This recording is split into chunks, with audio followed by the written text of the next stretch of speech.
Tangazo kuhusu ukomo wa viongozi wa mamlaka za serikali za mitaa, ngazi za vijiji, vitongoji na mitaa kuwa madarakani.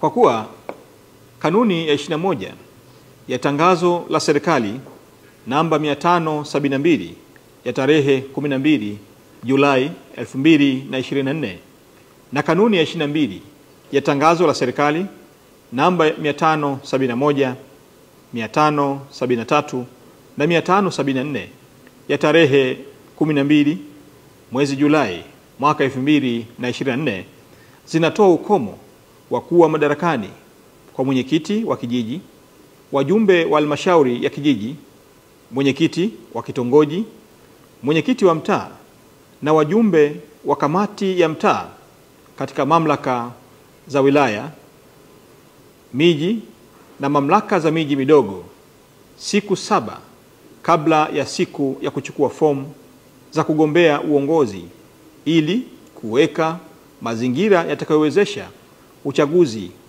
wa nafasi hizo kuwa wa demokrasia, huru na wa haki.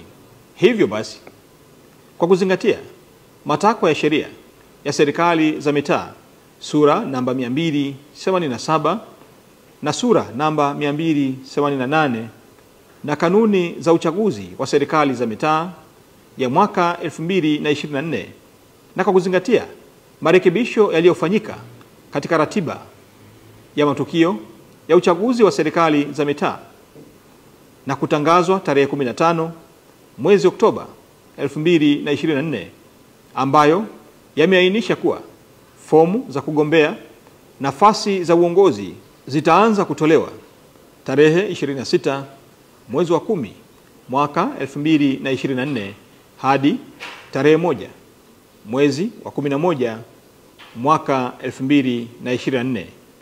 Hivyo inaelekeza ifuatavyo: 1. Madaraka ya wenyeviti wa vijiji, wajumbe wa halmashauri za vijiji na wenyeviti wa vitongoji katika mamlaka za wilaya, miji na mamlaka za miji midogo yatakoma kuanzia tarehe 19 mwezi wa 10 mwaka 2024. Nafasi za viongozi hawa zitajazwa kufuatia uchaguzi utakaofanyika tarehe 27 mwezi wa 11 mwaka 2024. 2.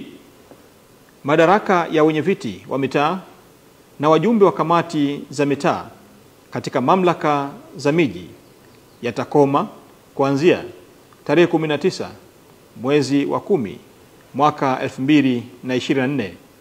Nafasi za viongozi hawa zitajazwa kufuatia uchaguzi utakaofanyika tarehe 27 mwezi wa 11 mwaka 2024. 3.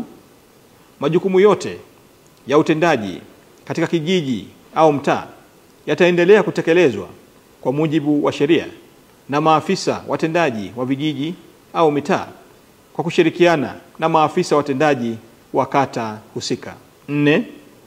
Watendaji wa vijiji au mtaa hawataruhusiwa kutekeleza jukumu lolote la kisheria ambalo linapaswa kuamriwa na halmashauri ya kijiji au kamati ya mtaa. Endapo kutakuwa na jambo ambalo haliwezi kusubiri mpaka serikali ya kijiji au kamati ya mtaa kuundwa, afisa mtendaji wa kijiji au mtaa husika ataliwasilisha jambo hilo kwa afisa mtendaji wa kata, ambaye atalazimika kuliwasilisha kwa mkurugenzi wa halmashauri husika ili kupata idhini ya kutekeleza jambo hilo. Mwisho, nitoe rai kwa wenyeviti wa vijiji, wenyeviti wa vitongoji pamoja na wenyeviti wa mitaa kuhakikisha kuwa ofisi pamoja na nyaraka mbalimbali muhimu zinakabidhiwa kwa watendaji wa vijiji pamoja na watendaji wa mitaa ifikapo tarehe 19 mwezi wa 10 mwaka 2024. Utekelezaji wa tangazo hili utaanza tarehe 19 mwezi wa 10 mwaka 2024. Asanteni kwa kunisikiliza.